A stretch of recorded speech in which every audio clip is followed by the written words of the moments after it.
Welcome guys.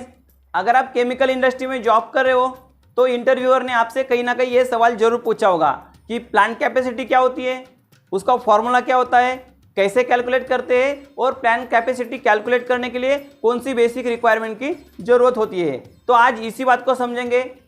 स्वागत है आपका अपने चैनल फार्माकेम इंडस्ट्रियल ज्ञान। मैं हूं दीपक कुंभार, आपके साथ बने रहिए वीडियो में एंड तक। गाइस, वीडियो स्टार्ट करने से पहले मैं आपको एक बात बता दूं कि आपकी पिक्चर का क्वालिटी है वो थोड़ा बढ़ा दीजिए, क्योंकि बोर्ड पे मैंने जो छोटी छोटी चीज़ें लिखी हुई है वो आपको समझना बहुत ही ज़रूरी है, क्योंकि आपको क्लियर दिखे और मैं क्या बताने जा रहा हूँ वो आपको प्रॉपर अंडरस्टैंडिंग हो जाए, क्योंकि कोई भी बात छूटनी नहीं चाहिए।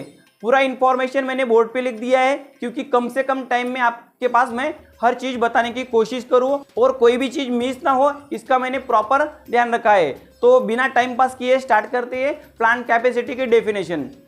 It is the point of saturation which is the maximum output that the plant can produce in per month without any delay। इसका मतलब यही दोस्तों कि किसी एक प्लांट में किसी एक प्रोडक्ट का एक महीने के टाइम पीरियड में कितना मैक्सिमम प्रोडक्शन निकाल सकते हैं, उसी को बोलते हैं प्लांट कैपेसिटी। तो इसको कैसे कैलकुलेट करते हैं आइए देख लेते हैं उसका फॉर्मूला। तो फॉर्मूला है प्लांट कैपेसिटी का number of working hours in month divided by number of hours of bottleneck equipment multiply number of KG और litre of maximum batch size. तो इसी फार्मूले में जो बातें लिखी हुई है उसको स्टेप बाय स्टेप समझेंगे और प्लांट कैपेसिटी कैलकुलेट करेंगे। तो सबसे पहला पॉइंट है number of working hours in month. एक महीने का टाइम पीरियड होता है 30 दिन, उसमें वर्किंग पीरियड कितने होते हैं 26 से 29 दिन। एक महीने के अंदर जो 30 दिन होते हैं उसमें एक दिन मेंटेनेंस एक्टिविटी, एक दो दिन क्लीनिंग एक्टिविटी और किसी छोटे मोटा ब्रेकडाउन के लिए एक दिन, ऐसे 26 से 29 डे एक महीने का टाइम वर्किंग पीरियड का होता है। तो उसी को हमको कैलकुलेट करना है आवर्स में। मान लेते हैं कि एक महीने में 28 डेज का हमारा वर्किंग पीरियड है, उसको मल्टीप्लाई करेंगे 24 आवर्स से तो हमें मिलेगा 672 आवर्स, यानी कि एक महीने में हमारे पास है 672 आवर्स। ये फिगर है जो हमें प्लांट कैपेसिटी कैलकुलेट करने में यूज करनी है। तो इसके बाद में दूसरा पॉइंट देखते हैं number of hours of bottleneck equipment. तो दूसरा पॉइंट समझेंगे number of hours of bottleneck equipment. इसका मतलब है मैक्सिमम टाइम ऑक्युपाइड इक्विपमेंट इन पर बैच। इसको समझने के लिए एक एग्जाम्पल लिखा है, स्टेप बाय स्टेप समझेंगे कि एक बॉटलनेक इक्विपमेंट क्या होता है। मान लेते हैं कि एक प्रोडक्ट का एक बैच मैन्युफैक्चर करने के लिए हमें 5 इक्विपमेंट की रिक्वायरमेंट है, जिसमें 3 रिएक्टर, एक सेंट्रीफ्यूज और एक ड्रायर है। तो सबसे पहले इक्विपमेंट में हम बैच स्टार्ट करेंगे, यानी कि रॉ मटेरियल स्टार्ट करेंगे, वहाँ से हमारा बैच स्टार्ट हो रहा है। वो इक्विपमेंट में वो बैच 30 घंटे के लिए वर्किंग होता है। देन उसके बाद वो बैच ट्रांसफर होता है दूसरे रिएक्टर में, उसका टाइम पीरियड है 40 घंटा।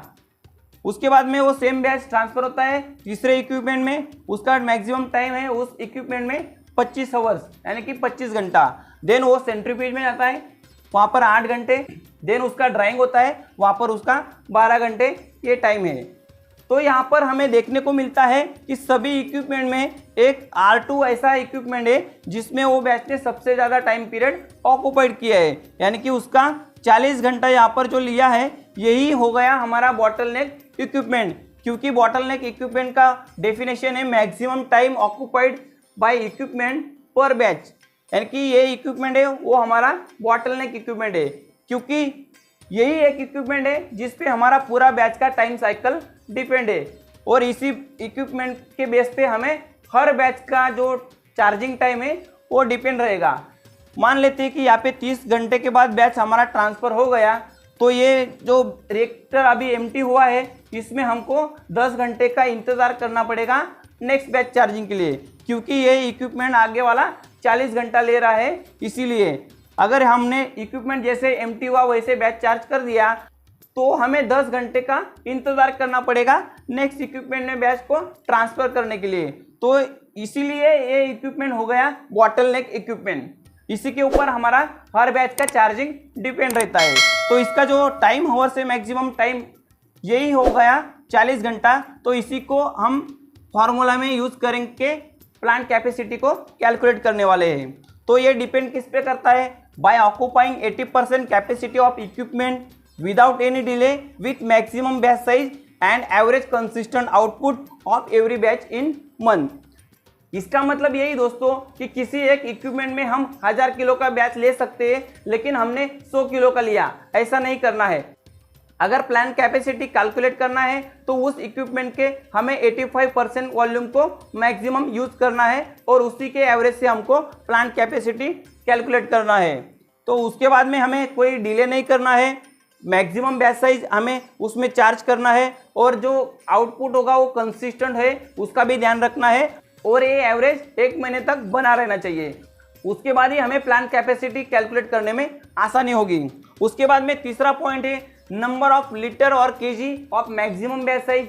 मान लेते हैं कि हमारा जो बैच साइज है वो 650 किलो का है, यहाँ पर लीटर और केजी लिखा है। किसी बैच का जो प्रोडक्ट है वो लीटर में हो सकता है, यानी कि वो लिक्विड में हो सकता है, और किसी प्रोडक्ट का जो आउटपुट है वो केजी में, यानी कि वो सॉलिड में रह सकता है। लिक्विड को भी सॉलिड में हम कैलकुलेट कर सकते हैं, लेकिन वहाँ पर दोनों बातें लिखी हुई है, तो इसका हमको ध्यान में रखना है। बैच का जो आउटपुट है उसका जो केजी और लीटर का नंबर है वो हमें प्लान कैपेसिटी कैलकुलेट करने के लिए इस्तेमाल करना है। अभी तो तीनों पॉइंट के तीनों फिगर हमें मिल गए हैं, तो अभी हम प्लान कैपेसिटी कैलकुलेट करते हैं। तो इसके बाद हमें जो फिगर मिली उसका इस्तेमाल करेंगे। Plan capacity is equal to number of working hours in month is equal to 672 hours divided by number of hours of bottleneck equipment is equal to 40 hours.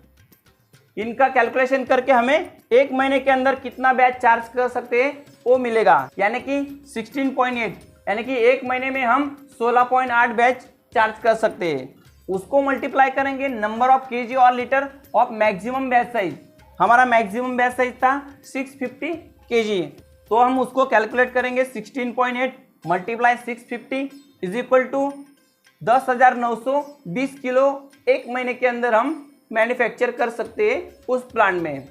इसी का मतलब होगा कि plant capacity is equal to 11 ton per month, यानी कि 11 matric ton हम एक plant में मैक्सिमम आउटपुट ले सकते हैं, एंड उसी को बोलते हैं 11 टन का प्लांट कैपेसिटी। तो गाइज आज हमने सीखा कि प्लांट कैपेसिटी का डेफिनेशन क्या है, उसका फार्मूला, और जो फार्मूला में तीनों बातें हैं उसको हमने समझा, और उसके बाद में एक प्लांट कैपेसिटी कैलकुलेट किया है। आशा करता हूँ कि आज का जो टॉपिक था आपको प्रॉपर समझ में आ गया।